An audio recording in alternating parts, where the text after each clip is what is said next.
Yo, what up, y'all? Shit. How y'all doing today? Shit, I'm having a pretty good damn day, my damn self, but shit, I got something I wanna address. Shit, you know me, I always got some shit I wanna address in a motherfucking way. So, the street beast, motherfucker, that motherfucker dude Scarface, man. I'm sure everybody seen where he got his ass got knocked out a few goddamn weeks ago. The street beast motherfucker, the one that runs the street beast, the Scarface pussy ass dude.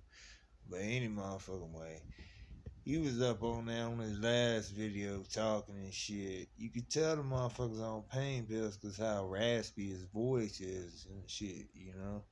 It'd be all raspy, sound like stupid as fuck. But that's how motherfuckers sound on pain pills and shit like that. So the dude that runs that shit, he on there talking shit about another man.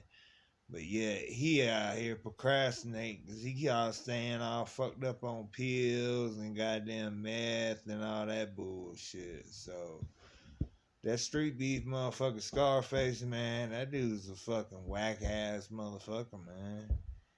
I mean, shit, I'll box his bitch ass. Shit. Bet his ass won't beat me, motherfucker. Let's get it in, Street B. Scarface, fuck you.